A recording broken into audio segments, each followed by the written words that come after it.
डबवाली का एकमात्र latest variety का ऑल फैमिली शोरूम।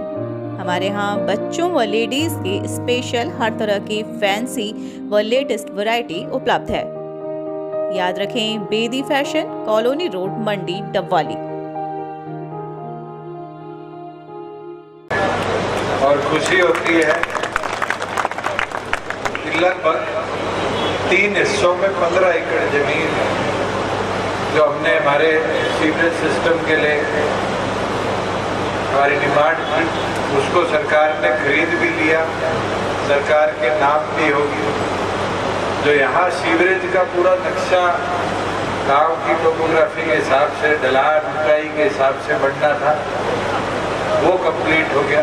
सीवरेज के साथ साथ जो पीने के पानी की दुरुस्ता के लिए हमारा पुराना ये जो वाटर वर्क्स है, एक तो इसको दोबारा री मॉडल और दुरुस्त कराने का प्रोजेक्ट था, और दूसरा क्योंकि गांव की आबादी बढ़ती जा रही है और ये हमारे एक वाटर वर्क्स गांव को पूरी तौर पर पानी नहीं सप्लाई कर पा रहा था, तो दूसरी तरफ गांव के अंदर एक वाटर वर्क्स और ये प्रोजेक्ट हमारा, मुझे याद है जब मैं वोट लेने के बाद गांव में आया था, उस समय का वादा था कोरोना प्रोसीजर, किसान आंदोलन, फिर कोरोना, इस कारण बीच में भी नहीं आया था। और असलियत चीज ये थी, मेरी भी इच्छा थी कि जब मैं आऊँ तो कागजी तौर पर नहीं, बातों की तौर पर नहीं, अप्रूव करवा कर सारी चीज नक्शों के साथ, मैप के साथ आती थी। और खुशी के साथ साझा करता हूँ कि सीवरेज का जो हमारे सारी प्लानिंग है और उसके साथ वाटर वर्क्स नया बनना और नए बनने के बाद उसी प्रोजेक्ट के अंदर गांव की सड़कों को भी दोबारा दुरुस्त करना, लगभग 78 करोड़ रुपए का ये प्रोजेक्ट गांव के लिए हमने मंजूर किया और मंजूर ही नहीं किया, इसको हमारा जो हरियाणा इंजीनियरिंग वर्क्स का पोर्टल है, इसको अगले 1 महीने के अंदर अंदर हम टेंडर करके 22 महीने का हमने टारगेट लिया है कि पूरे काम को 1 जनवरी 2024 से पहले कंप्लीट कराकर गांव को हैंड ओवर करने का काम करना। साथ में जब पिछली बार गांव से मैंने पूछा था तो गांव से लगती थी सारी सड़कें, 2 हमारी राजस्थान बॉर्डर की है और 6 हमारी सड़कें हैं पास के, हमारे बारूखेड़ा की, आसाखेड़ा की, तेजाखेड़ा की, इन सब को हमने टेकअप किया है। मेरे ख्याल से 6 तो कंप्लीट होगी और जो सबसे जरूरी थी तेजाखेड़ा जाने वाली ITI के पास, इसकी भी पहले मार्केटिंग बोर्ड के पास थी, इसको भी हमने PWD से टेकअप कर मंजूरी दे दी है, इसका भी काम जल्द से जल्द पूरा हो गया। एक समस्या और थी, वो थी जो हमारी डिस्ट्रीब्यूटरीज है तीनों, आसाखेड़ा, चौटाला और तेजाखेड़ा वाली, इन 3 की जो कार्य बना जिस समय, मेरे ख्याल से 1990 में बना था, तो चौटाला खेड़ा, आसाखेड़ा और बारूखेड़ा 80 के आसपास, तो 80 के बाद दोबारा इसका कोई काम नहीं हुआ और हमने उसको टेकअप किया और टेकअप करने के बाद लगभग बारूखेड़ा, आसाखेड़ा, चौटाला और तेजाखेड़ा चारों डिस्ट्रीब्यूटरीज की रीमॉडलिंग के लिए सरकार ने लगभग 21 करोड़ रुपए की अनुमति दे दी और अब धीरे धीरे उनका भी काम दुरुस्त हो जाए। एक चीज जरूर चाहूँगा, अपने यहाँ खाड़ भी जितने थे वो 20-20 साल से जितने पुराने, एक लिस्ट उसकी आप बना के और दे दो कि काटा के तहत उन खाड़ों को भी दोबारा रीमॉडल करवा पाए, जिससे हर खेत तक पूरा पानी पहुँच गया। साथ में कई गांव के काम थे जिनके ऊपर चाहे वो कम्युनिटी सेंटर वाला हो, नॉलेज सेंटर वाला हो, काम चल रहा है। एक प्रोजेक्ट मैंने पिछली बार भी गांव के ऊपर छोड़ा था कि आप लोगों की सहमति हो कि पीछे दो इसमें मन थे, अभी मैं चर्चा कर रहा था वो स्टेडियम वाला। क्या अगर आप सारे सहमत हो तो जितनी अपनी ये दुकानें हैं सारे एरिया को अच्छी तरीके से, नहीं तो दुकानें बढ़ जाएगी तो रोजगार के संसाधन बढ़ जाएंगे, और उसके साथ साथ इंडोर इसको स्टेडियम में हम कन्वर्ट कर ले। और फिर आज तो छोरे खेलते हैं मिट्टी पे, और आज इंटरनेशनल स्टेडियम के जो इंटरनेशनल लेवल के स्टेडियम हैं वो आगे सारे वुडन।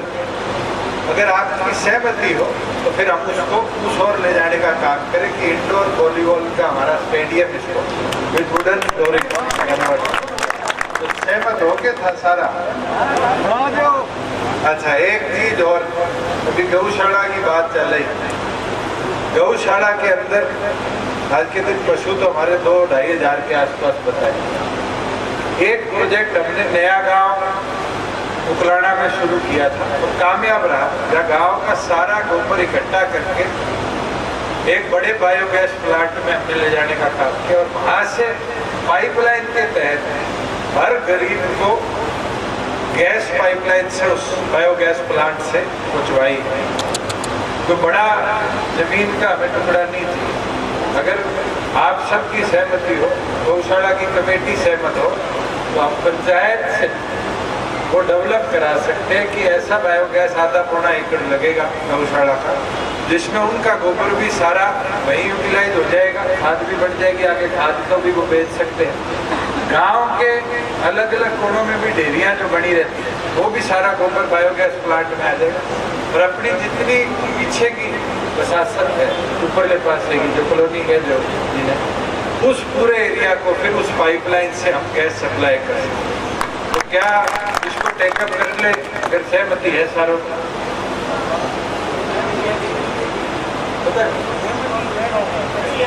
क्योंकि मैं एक चीज बताऊं, मैं 4 जगह ट्राई करी, चारों जगह कामयाब।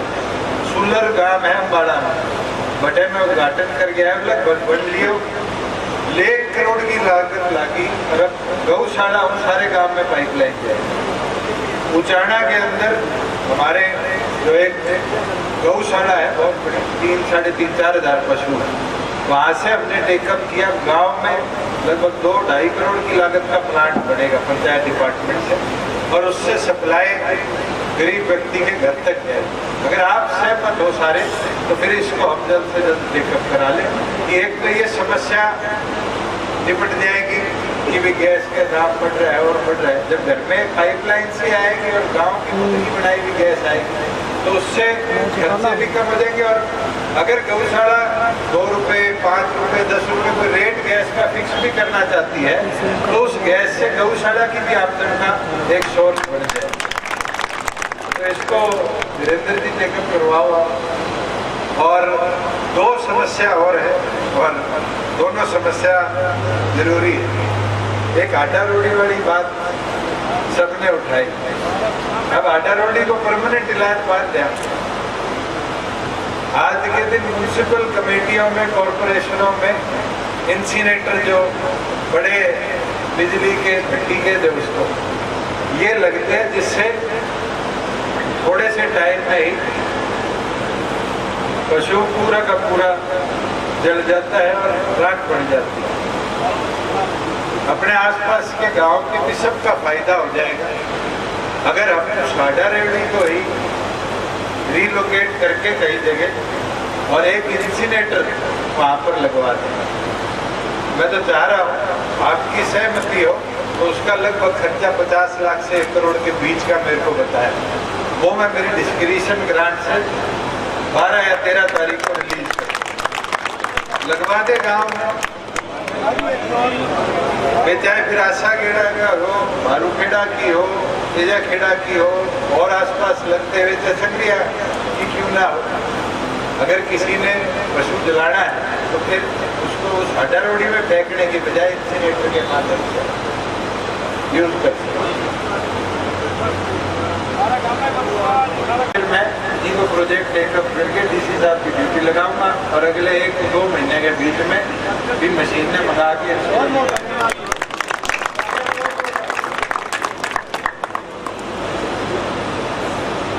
और 4-5 काम और आप धीरे धीरे करके टेकअप करा, मगर जो जरूरी काम थे वो यही थे। इसके साथ साथ एक आज डिमांड आई थी कि वे अपना जोड़ सूखा हुआ है और इसकी खुदाई कराने का वो आदेश दे दिए। 2 की परमिशन आ गई थी, अगले 1 हफ्ते में इसकी भी परमिशन भिजवा दी, इसका भी काम शुरू करवा दी।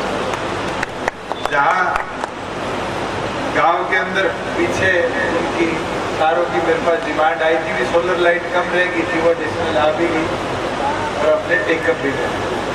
और मैं एक पायलट प्रोजेक्ट उतराना में शुरू करके आया। हमने हर घर को 2 किलोवाट सोलर कनेक्टिविटी से कनेक्ट किया। हर घर के ऊपर 2 किलोवाट की सोलर प्लेट लगेगी, 2 चार्जिंग स्टेशन लग जाएंगे, 2 पंखे चला करेंगे, 4 बल्ब चला करेंगे। अगर आप चाहो कि मेरे को कहीं से भी CSR फंड लाने पड़े, क्या हम उसी मॉडल को टोटाला मेरे यहाँ आशा खेड़ा या भारू खेड़ा, पहले एक छोटो काम ले लिया, कामयाब हो गया, मोटो काम ले लिया, तो कौन सा ले, तेजा खेड़ा लिया, आशा खेड़ा, भारू खेड़ा।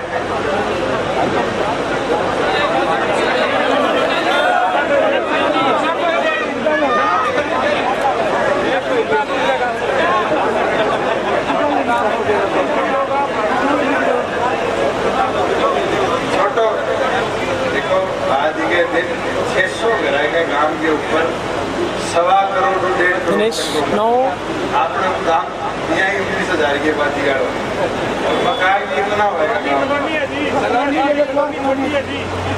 कॉलोनी भी टेकअप कर लिया। मैं तो चाहूँ एक छोटो ले लिया, क्योंकि मैं सब स्टेशन को रोड कई चीज़ें देख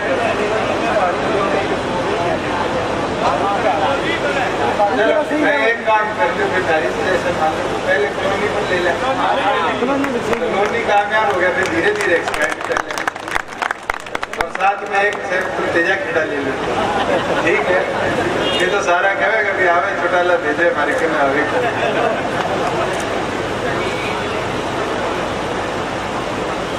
मैं तो दोबारा सारे हमारे अधिकारी जिनने लग के काम भी किया, हमारे साथ भी आए,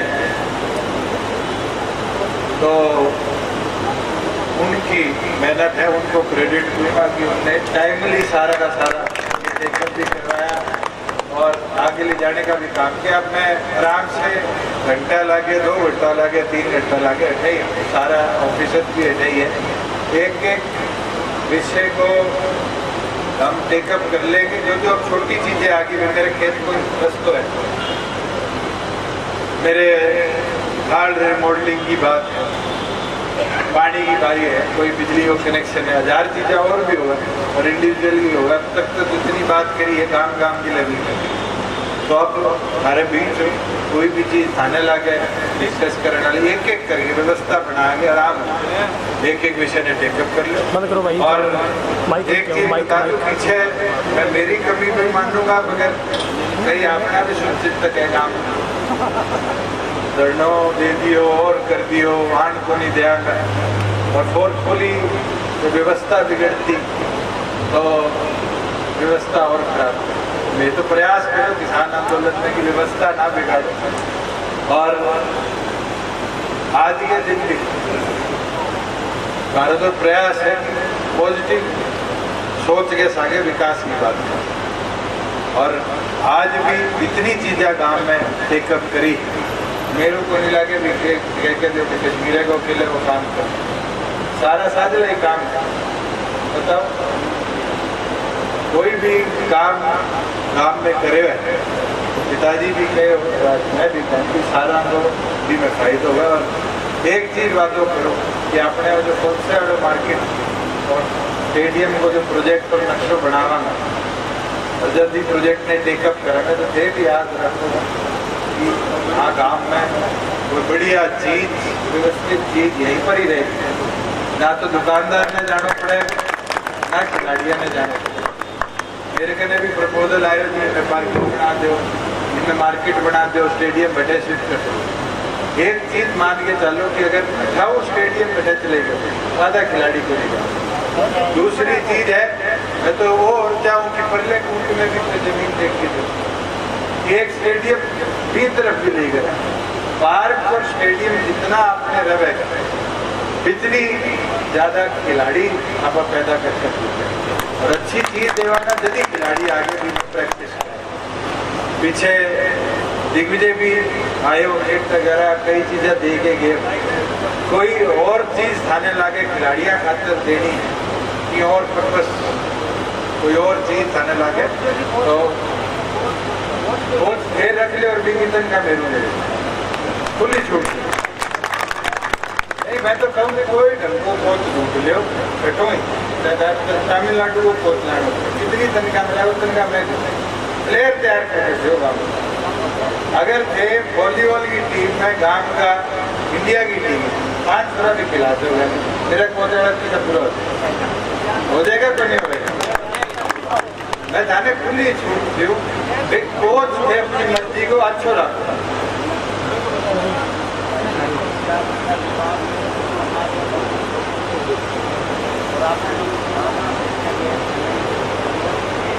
कर लिया क्यों करे हैं उनकी फैसिलिटी है ना बेटा भी जाने वाले फैसिलिटी को दे रहे इन्हें सुधारा का इन्हें बुढ़न से धो देगी ये देखियो प्लेयरों को स्टैंडर्ड भी बढ़ जाए। फिर संग्रिया आपने कबाड़ी बच्चा है खेलन आवे अपने आप टीम बची आवे फैसिलिटी के साथ वो फायदे बनाने मिलेगी। चलो बढ़िया है तो आर्मी वालों रिटायर्ड छोड़ दे वॉलीबॉल भाग्य करना हुआ है और रहना चाहे तो कल तो बढ़िया है। धन्यवाद को जितनी